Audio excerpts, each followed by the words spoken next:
Okay,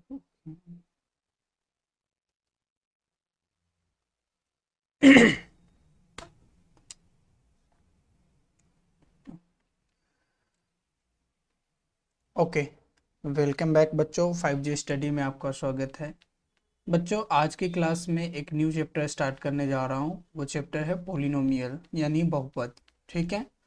अब बहुपद के बारे में जानने से पहले बच्चों, हमें उनके छोटे छोटे टर्म्स के बारे में समझना बहुत ही ज़रूरी है।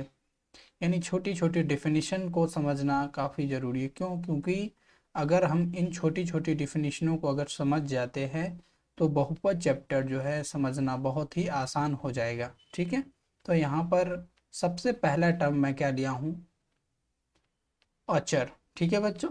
व्हाट इज नॉन वेरिएबल, यानी अचर क्या होता है। ठीक है बच्चों, बार बार ये अचर चर ये शब्द जो है बार बार बहुपद चैप्टर में रिपीट होते रहते हैं। यानी इन शब्दों का मतलब जानना बहुत ही जरूरी है। ठीक है। तो यहाँ पर है, क्या है? पहला चीज, पहला पॉइंट है अचर। ठीक है बच्चों। तो देखो यहाँ पे क्या लिखा हो, वैसा पद जिसका मान कभी नहीं बदलता है उसे अचर कहा जाता है। ठीक है बच्चों। जैसे कि 1 हो गया, 2 हो गया, ठीक है बच्चों, 3 हो गया, ठीक है। उसके बाद -3/4 यहाँ पर मैं लिखा हूँ। ठीक है। तो इसका मतलब क्या हुआ, इसे समझते हैं। ठीक है।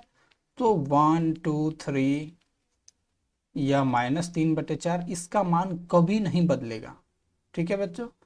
जैसे कहीं पे भी आप, जैसे यहाँ पे लिखा हुआ है 2, तो इसका मतलब 2 है, ये तो 2 ही रहने वाला है चाहे कुछ भी हो जाए। कहीं पे लिखा हुआ -5/7, तो ये कुछ भी हो जाए ये -5/7 ही रहेगा ना। मतलब इसका मान कभी नहीं बदलने वाला है, ये ज्यों है त्यों ही रहने वाला है। ठीक है। इसलिए इसको क्या कहा गया, अचर। यानी जितनी भी संख्या होती है, कांस्टेंट चीज होती है जिसका मान कभी नहीं बदलता, वो अचर होता है। ठीक है बच्चों।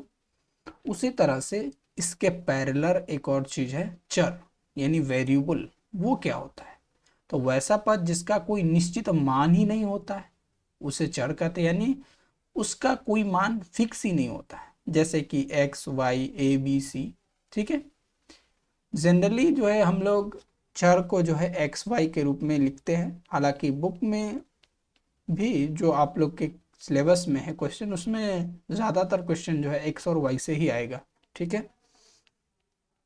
फॉर एग्जाम्पल चर के बारे में जानते हैं। चर में देखिए, मान लीजिए आपके सामने लिखा हुआ है, दो इक्वेशन लिखा हुआ है, x² + 5x + 2 = 0। ठीक है। ये क्वाड्रेटिक इक्वेशन है, यानी द्विघात समीकरण है। उसके बारे में आगे मैं डिस्कस करूंगा, अभी यहाँ पर घबराना नहीं। ठीक है। और एक लिखा हुआ है x² - 5x + 9 = 0। बच्चों डेफिनेटली ये इक्वेशन, ये समीकरण अलग है, ये समीकरण अलग है। देखो यहाँ पे भी ये समीकरण x में है और ये भी समीकरण x में है। तो डेफिनेटली बच्चों यहाँ पर जो है x का कुछ वैल्यू निकल कर आएगा, आएगा ना, और यहाँ पे भी कुछ x का वैल्यू निकल के आएगा। तो 100% देखना बच्चों, दोनों में x ही है, लेकिन यहाँ पर मान लो कि x निकल के आया कुछ। ठीक है। और यहाँ पर मान लो कि जैसे 7 आया, और यहाँ पर मैं यहाँ पर एक्यूरेट निकाल कर नहीं बता रहा हूँ, बस ऐसे एज्यूम करने के लिए बोल रहा हूँ, यानी मानने के लिए। ठीक है। मान लो यहाँ पर आया 9, तो बच्चों क्या हुआ कि जो है इसमें देखो x का वैल्यू कभी 7 आ रहा है, कभी 9 आ रहा है, कुछ भी आ सकता है ना। यानी कोई ऐसा x का फिक्स वैल्यू है ही नहीं, यानी निश्चित वैल्यू है ही नहीं कि x क्या आएगा चाहे y क्या आएगा। ठीक है। तो वो हो गए हमारा अचर, सॉरी चर। ठीक है, वेरिएबल। ठीक है।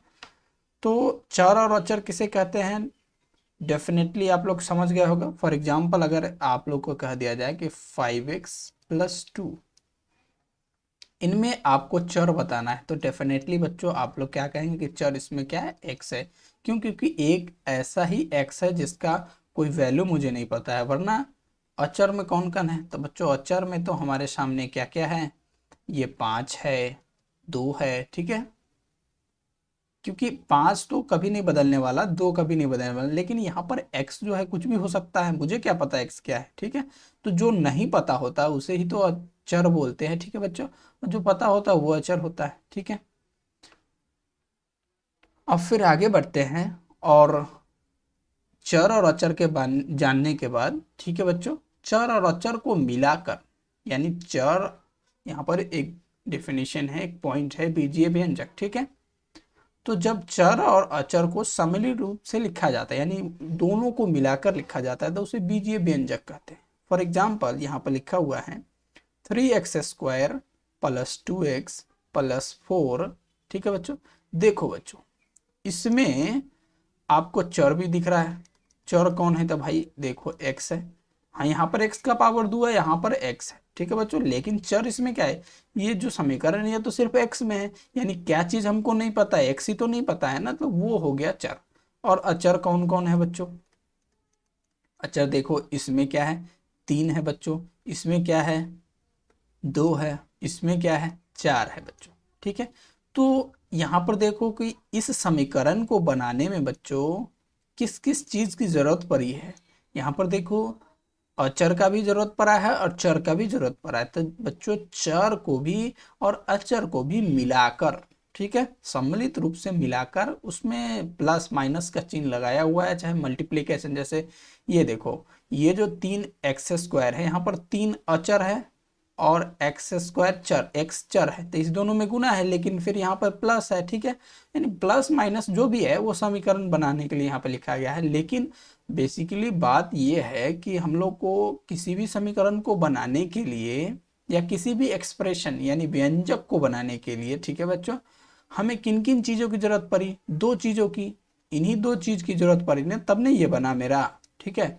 यानी ये जो व्यंजक बना, इसमें चर और अचर दोनों को मिलाकर। तो बच्चों, जब भी चर और अचर दोनों को मिलाकर लिखा जाता है तो उसे क्या कहते हैं? बीजीय व्यंजक, ठीक है। जैसे यहाँ पर लिखा हुआ है 2x - 9, 2x - 9 लिखा हुआ बच्चों। यहाँ पे भी देखो, चर हमारा हमें पता है क्या है? x है, और अचर भी मुझे पता है क्या क्या है। यहाँ पर देखो 2 है और -9 है, ठीक है बच्चों। फॉर एग्जाम्पल मान लो कि यहाँ पर लिखा होता है y³ + 7 xy + x², ठीक है बच्चों। तो देखो यहाँ पर क्या हुआ, एक ऐसे ही मैंने मान लिया है कि एक व्यंजक है, ठीक है बच्चों। तो देखो यहाँ पर इसमें चर कौन कौन है बच्चों? तो चर इसमें x और y दोनों है, ठीक है, x भी और y भी। और अचर कौन कौन है बच्चों?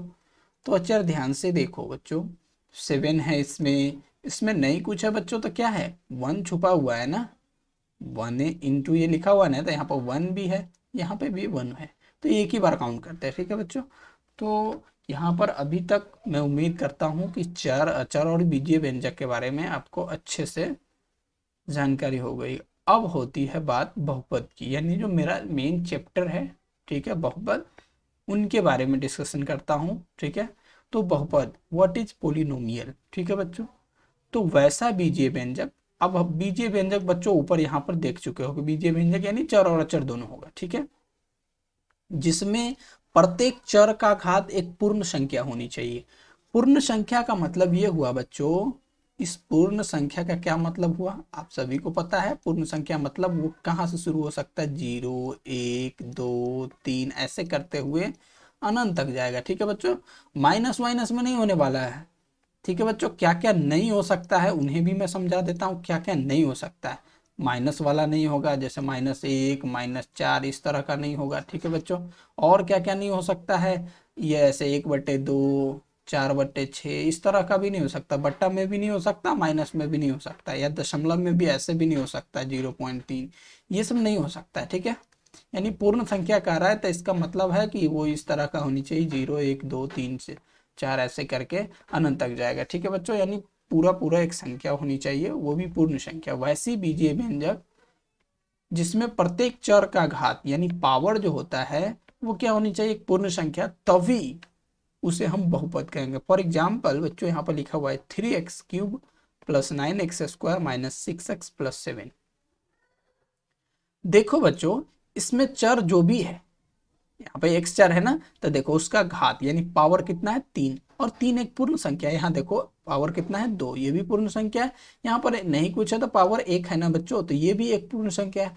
तो यानी जो है बच्चों, जो भी हम यहाँ पर लिख रहे हैं, ठीक है, जो भी हमारे पास चर है, ठीक है बच्चों, उनका पावर एक पूर्ण संख्या होनी चाहिए, तभी वो बहुपद होगा, वरना नहीं होगा, ठीक है बच्चों। यहाँ पे देखो दूसरे एग्जाम्पल में ये क्या है, 9y के पावर 4 माइनस 6y प्लस 8। बच्चों यहाँ पे भी देखो y का पावर 4, और 4 हमारा, हम जानते हैं कि 4 एक पूर्ण संख्या है, उसी तरह से y का पावर यहाँ पर नहीं कुछ है तो 1 है। ठीक है बच्चों, ये भी एक पूर्ण संख्या है, इसीलिए ये भी एक बहुपद है। अब एग्जाम्पल लेते हैं, फॉर एग्जाम्पल बच्चों और देख लेते हैं। जैसे मान लीजिए कि आपके सामने लिखा रहे से 5x के power minus 3 plus 2x square plus 6x plus 2। क्या ये बच्चों बहुपद है? तो बच्चों बिल्कुल भी नहीं बहुपद है। क्यों?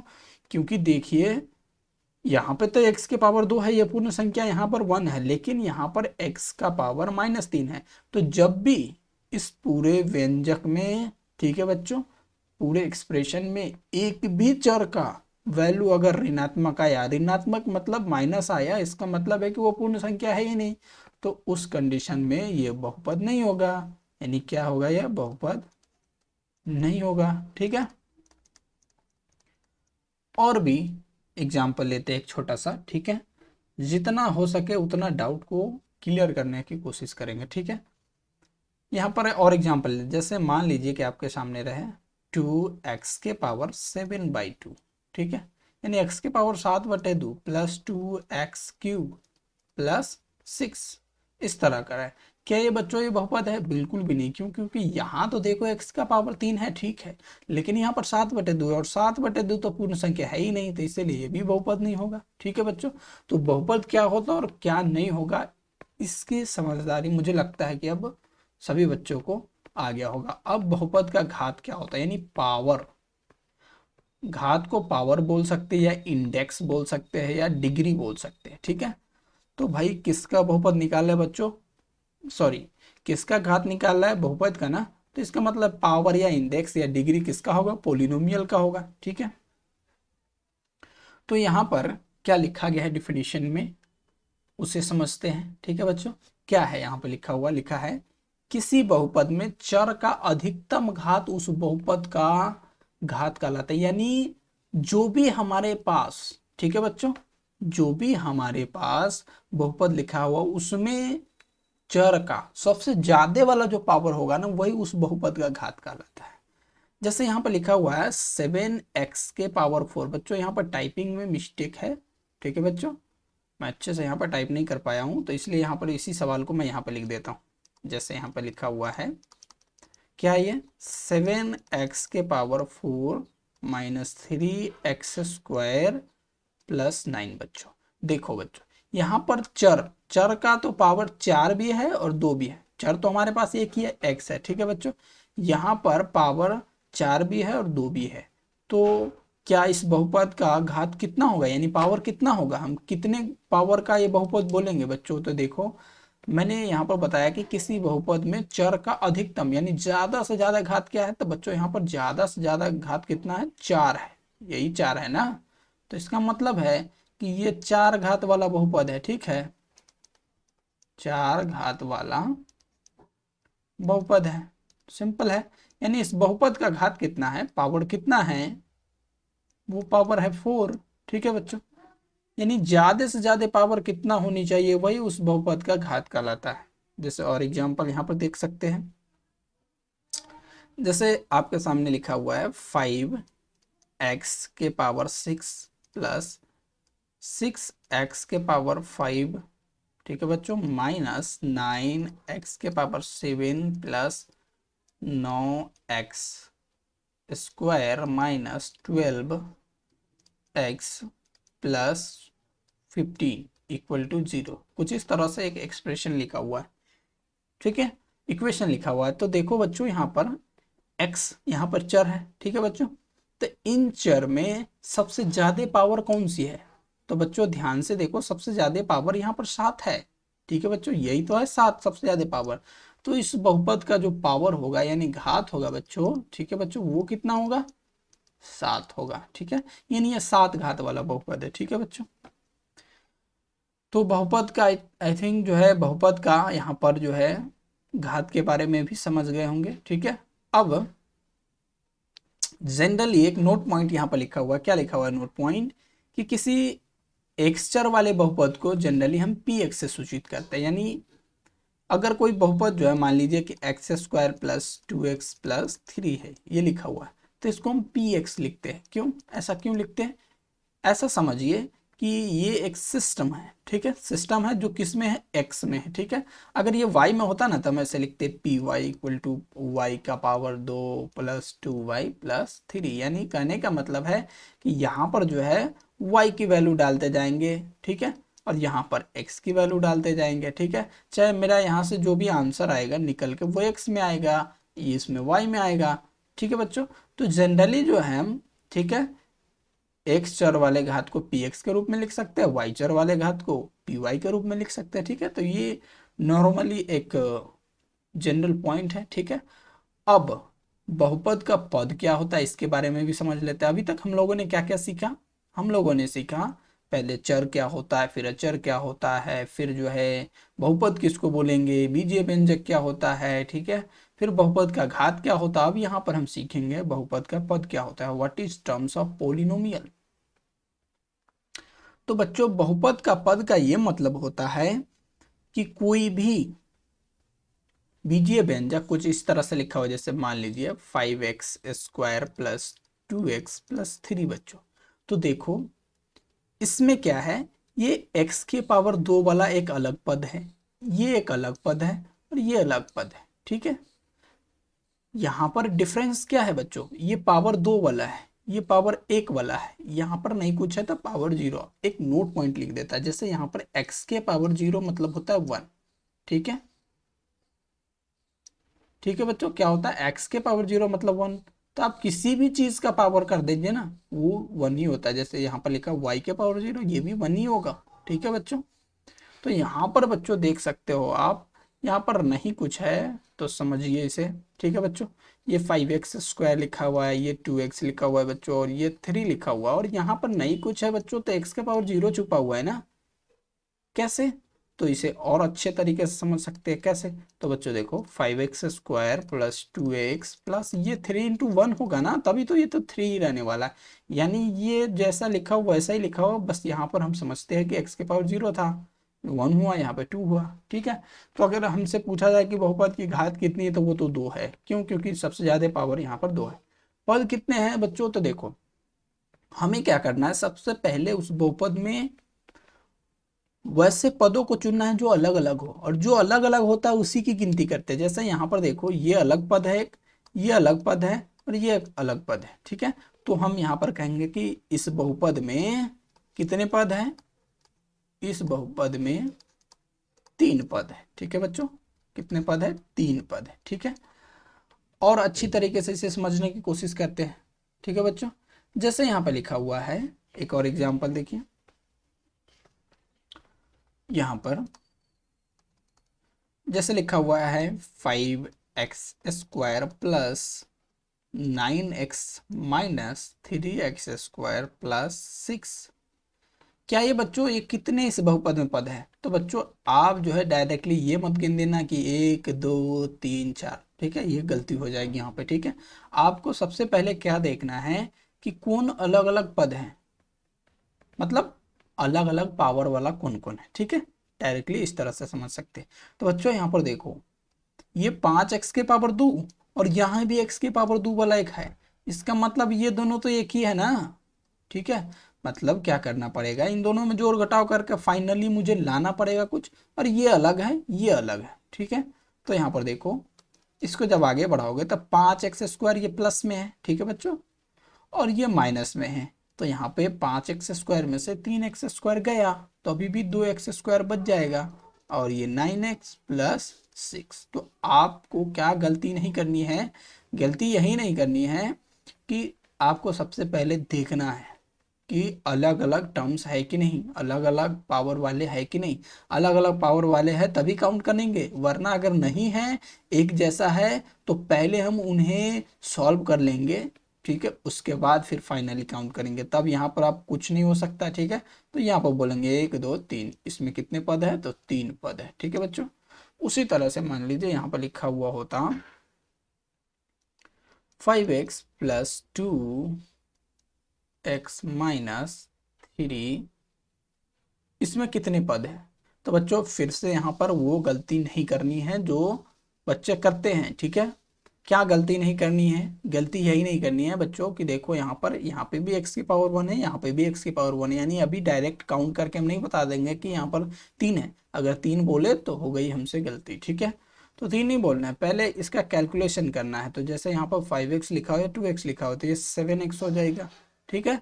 और बच्चों ये कितना हो जाएगा? 3 -3, ठीक है। ये दोनों जुट गया ना, ठीक है।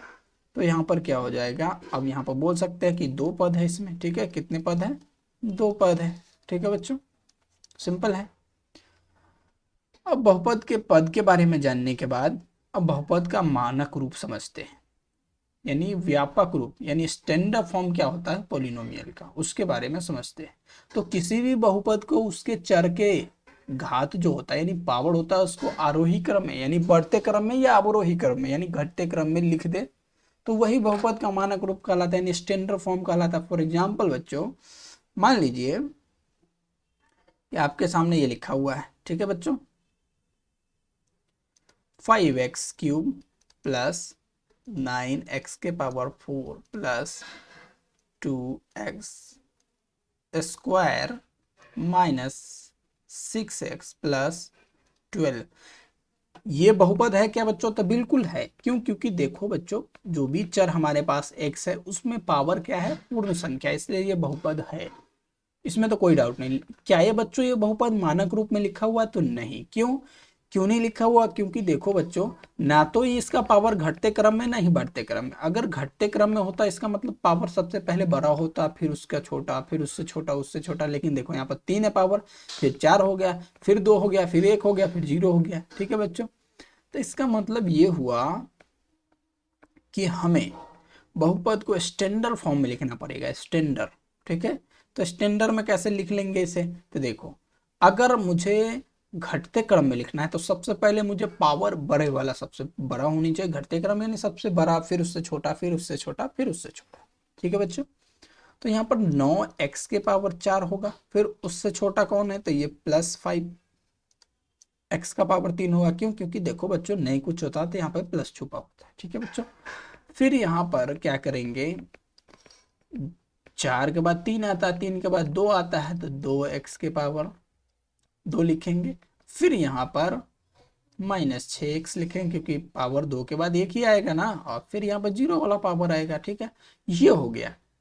तो ये हो गई हमें घटते क्रम में, ठीक है बच्चों। हम इसी चीज को बढ़ते क्रम में भी लिख सकते हैं। कैसे? तो सबसे पहले हम छोटा वाला लिखते हैं, तो छोटा वाला यानी 12, यहाँ पर पावर 0 है, फिर उससे बड़ा कौन है? तो ये 6x, फिर उससे बड़ा कौन है? तो +2x² है, फिर उससे बड़ा कौन है? तो +5x³ है, फिर उससे बड़ा कौन है? तो +9x के पावर 4 है। लेकिन ये क्या हो गया? हमारा बढ़ते क्रम में हो गया, ठीक है बच्चों। लेकिन ज्यादातर जो है, ज्यादातर बच्चों बुक में ऐसे घटते क्रम में लिखा होता है, ये वाला ज्यादातर बुक में, ठीक है बच्चों। ये वाला कहीं कहीं पे देखने का आपको मिलेगा, ठीक है। तो सिंपल सी बात है बच्चों, अगर इस तरह का लिखा हुआ तो हम ऐसे लिख सकते हैं, ऐसे लिखा हुआ तो वैसे लिख सकते हैं, दोनों ही सही है, ठीक है।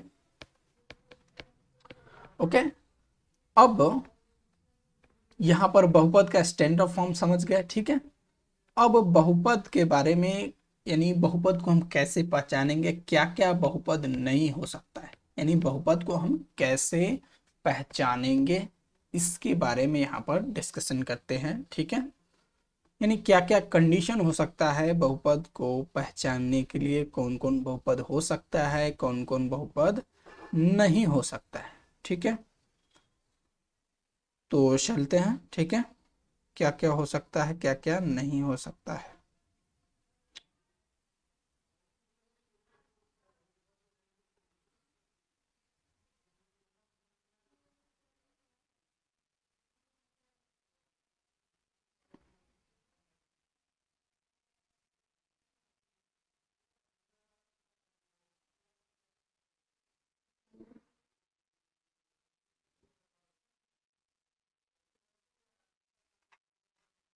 ठीक है बच्चों, तो हम क्या जानते हैं यहाँ पर कि बहुपद की पहचान हम कैसे करें।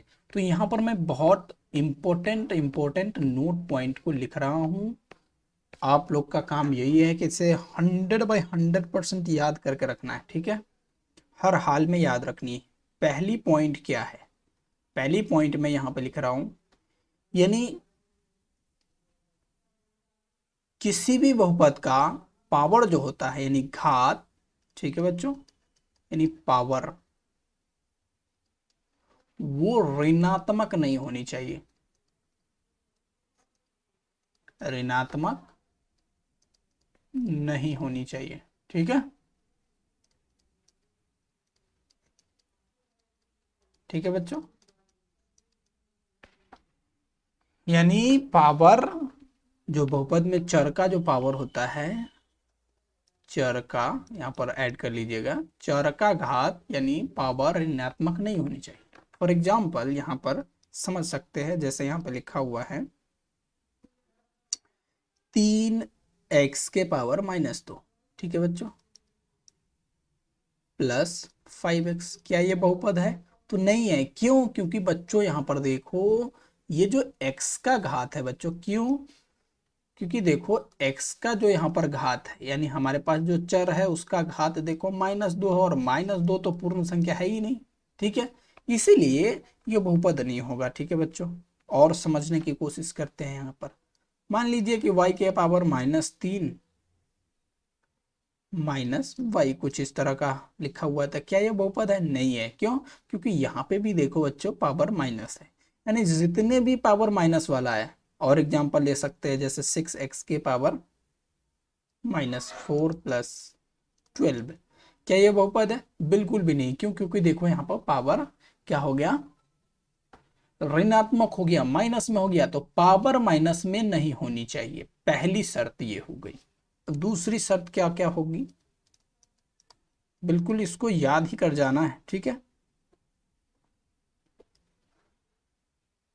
दूसरी शर्त यह है कि कुछ इस तरह से नहीं होनी चाहिए कि कोई भी पद जो है किससे विभाजित नहीं होनी चाहिए,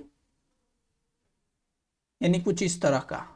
देखो बच्चों, जैसे 1/x हो गया, चाहे 2/x+1 हो गया, इस तरह का, इस तरह का नहीं होना चाहिए। क्यों? क्योंकि जरा ध्यान से देखो बच्चों, यहाँ पर एक मैं नोट पॉइंट लिख रहा हूँ, ठीक है। थोड़ा सा इसका कलर चेंज कर देता हूँ ताकि आप लोग को भी देखने में आसानी हो, ठीक है। नोट पॉइंट क्या लिख रहा हूँ, जैसे 1/x का मतलब ये होता है कि x का पावर -1, क्या होता है, x का पावर -1, ठीक है बच्चों। तो सिंपल सी बात है कि यहाँ पर क्या करना है कि बट्टे में जो है ये चर वगैरह सब नहीं आनी चाहिए, ठीक है। तो हम बोल सकते हैं कि ये जो है बहुपद नहीं होगा। क्यों? क्योंकि नीचे बट्टे में आ गया है, ठीक है बच्चों।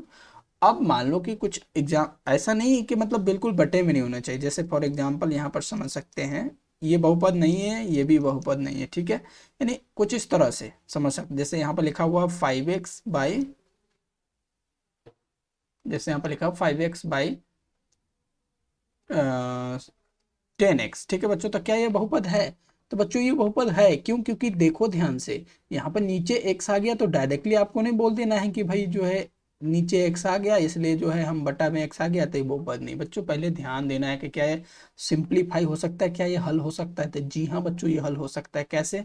तो 5x x² है, मतलब x कितनी बार होगा, 2 बार होगा गुने में, और यहाँ पर 10 है तो ये 5 गुने 2 गुने x होगा, ठीक है बच्चों। तो एक x से x कट गया, मतलब देखो बच्चों यहाँ पर नीचे तो अब x है ही नहीं, ठीक है, और 5 से एक 5 भी कट गया, ठीक है। तो क्या बच गया मेरे पास, x/2 बच गया, और नीचे तो x है ही नहीं, इसलिए बच्चों ये बहुपद होगा, ठीक है ना, ये बहुपद होगा। लेकिन यहाँ पर ये बहुपद नहीं होगा, क्योंकि देखो बच्चों ऊपर कोई एक्स वेक्स है ही नहीं, तो वो कटेगा ही नहीं, ऊपर यहाँ पे भी नहीं है। तो मतलब क्या करना है, डायरेक्टली आपको ये नहीं बोल देना है कि जब भी नीचे आए एक्स वाई कुछ भी, यानी जो चर हो, तो वो बहुपद नहीं होगा। पहले आपको ध्यान देना है कि क्या ये सिंप्लीफाई हो सकता है कि नहीं। अगर नहीं हो तो वैसे कंडीशन में हमें क्या बोलना है कि ये बहुपद नहीं होगा, ठीक है। अब नेक्स्ट पॉइंट को डिस्कस करता हूं। नेक्स्ट पॉइंट क्या, next point, point number 3। Point number 3 क्या है? पॉइंट नंबर 3 है कि जो है उसका पावर जो है यानी चर का बहुपद में, ठीक है बच्चों, बहुपद में चर का घात, घात मतलब पावर, ठीक है बच्चों, वो भिन्न संख्या नहीं होनी चाहिए, भिन्न संख्या नहीं होनी चाहिए, ठीक है बच्चों।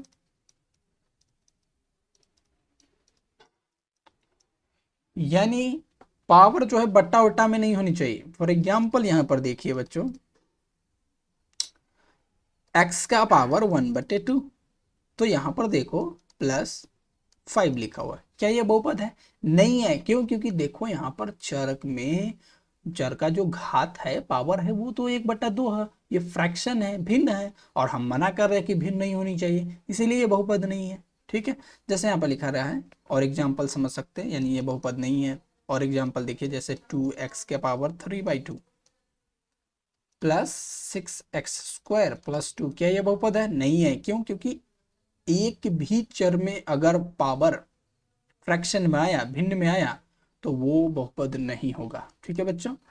अच्छा, यहाँ पर मैं कुछ यहाँ पे भी इंपॉर्टेंट पॉइंट को लिख देता हूँ, उन्हें समझने की काफ़ी ज़्यादा ज़रूरत है, ठीक है। ये जो मैं पॉइंट लिख रहा हूँ ना बच्चों, ढूंढने से भी नहीं मिलता है, ठीक है, बहुत मेहनत करनी पड़ती है इसके लिए, ठीक है।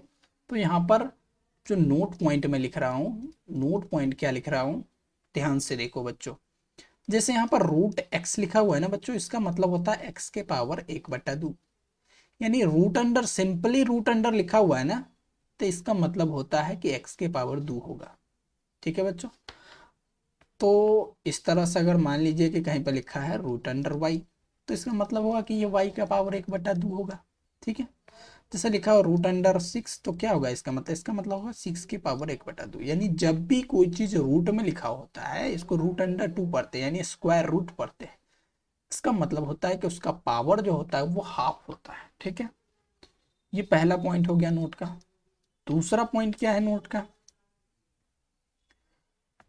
इसमें दूसरा पॉइंट ये है कि मान लीजिए अगर आपके सामने कुछ इस तरह से लिखा हुआ, इसमें ये जो करनी है, ये बंसी की तरह, इसमें अगर 3 लिखा हुआ है, ठीक है, और यहाँ पे x लिखा हुआ है, इसका मतलब होता है कि x के पावर 1/3। एक्चुअली बच्चों यहाँ पर क्या होनी चाहिए? 2, ठीक है बच्चों, लेकिन लिखते नहीं है। ये चीज और ये चीज दोनों बिल्कुल सेम सेम है, ठीक है बच्चों। अगर इसमें 2 लिखा हुआ है, ठीक है बच्चों, ये बिल्कुल दोनों सेम सेम चीज है, लेकिन हम लोग कैलकुलेशन के व्यू से थोड़ा कचरा देखने में अच्छा नहीं लगेगा, इसलिए यहाँ पर नहीं लिखते, बुक में भी नहीं लिखा हुआ मिलेगा, ठीक है। लेकिन एक्चुअली बच्चों ये दोनों सेम सेम चीज है, ठीक है। यानी रूट में, रूट के अंदर, यानी इस बंसी के अंदर 2 लिखो या ना लिखो, कोई फर्क नहीं पड़ता, लेकिन जब भी 2 से आगे बढ़ते तो लिखना पड़ता है, ठीक है बच्चों। तो फॉर एग्जाम्पल यहाँ पर मान लीजिए कि आपके सामने अगर लिखा रहे कुछ इस तरह से, क्यूब रूट, इसको क्या पढ़ते हैं? क्यूब रूट, ठीक है, घनमूल इसको पढ़ते हैं, ठीक है। यहाँ पे y लिखा, उसका मतलब क्या हो गया कि y के पावर 1/3 होगा, ठीक है। इन पॉइंट को क्लियर करने के बाद, जैसे अब यहाँ पर सिंपली है, अब जैसे यहाँ पर आपके सामने लिखा हुआ है नोट नंबर 3 में, जैसे यहाँ पर लिखा हुआ है, यहाँ पर अब 4 लिखा हुआ है, ठीक है, यानी इसका मतलब हो गया 4th रूट, ठीक है। और यहाँ पर z लिखा हुआ, इसका मतलब हो गया z के पावर 1/4 होगा, ठीक है बच्चों। अब यहाँ पर मान लीजिए 5th पॉइंट में, जैसे यहाँ पर लिखा हुआ है ऐसे करके, ये 5th रूट है, ठीक है, और यहाँ पर लिखा हुआ है मान लीजिए कि f, ठीक है बच्चों, तो इसका मतलब हो गया f के पावर 1/5, ठीक है। यानी जब भी कुछ इस तरह का मसला है, स्क्वायर रूट वाला यानी बंसी वाला मसला, तो पहले आपको ध्यान में रखना है, ठीक है, ध्यान रखना है कि ये जो है इसका मतलब क्या होता है। अब यहाँ पर कुछ एग्जाम्पल को समझते हैं और अच्छे से डिटेल में। फॉर एग्जाम्पल मान लीजिए कि यहाँ पर लिखा है √2x+7, क्या ये बहुपद है? कुछ बच्चे यहाँ पे गलती करते हैं, गलती क्या करते हैं उन्हें ही मैं यहाँ पर समझा रहा हूँ, ठीक है। गलती क्या करते हैं, मैं यहाँ पर उसी चीज का डिस्कशन कर रहा हूँ, ठीक है। गलती क्या करते हैं, देखो बच्चे, गलती बच्चे ये करते हैं कि सीधे सीधे देख लेते हैं कि रूट है और सिंपली कह देते हैं कि ये बहुपद नहीं है। लेकिन बच्चों यहाँ पर गलती नहीं करना है। बहुपद को पहचानने के लिए मुझे चर का घात देखना पड़ता है, यानी एक्स का घात देखेंगे ना कि उसके बगल अगल में क्या है, ठीक है। एक्स को देखना है, तो यहाँ पे एक्स का पावर तो 1 है, इसलिए बहुपद है, कोई यहाँ पे गलती करना नहीं। लेकिन अगर कुछ इस तरह से लिखा रहे कि 2 और रूट एक्स लिखा होता, अब +7 होता, तब तब बच्चों यहाँ पर फंस जाती मामला, क्योंकि यहाँ पर ये क्या लिखोगे, इसको लिखोगे 2x के पावर ये 1/2 हो जाएगा, क्योंकि रूट का मतलब होता है पावर 1/2, ठीक है। और +7, तो यहाँ पर x का पावर जो है फ्रैक्शन में आ गया, ठीक है बच्चों। तो ये क्या होगा, बहुपद नहीं होगा, ठीक है। वैसे हम इन पर खूब क्वेश्चन को सॉल्व करेंगे, यहाँ पर मैं नोट पॉइंट लिख रहा हूँ तो इम्पोर्टेंट है, ठीक है। सो इतना था नोट पॉइंट, यानी बहुपद को पहचानने के लिए, ठीक है बच्चों। तो आज के क्लास में इतना ही। आगे की क्लास में बहुपद कितने टाइप के होते हैं उनके बारे में डिटेल में डिस्कशन करूंगा, फिर बहुपद से रिलेटेड क्वेश्चन करूंगा, ठीक है। तो आज के लिए इतना ही है। Thank you for watching and मिलते हैं नेक्स्ट वीडियो में। Okay, bye.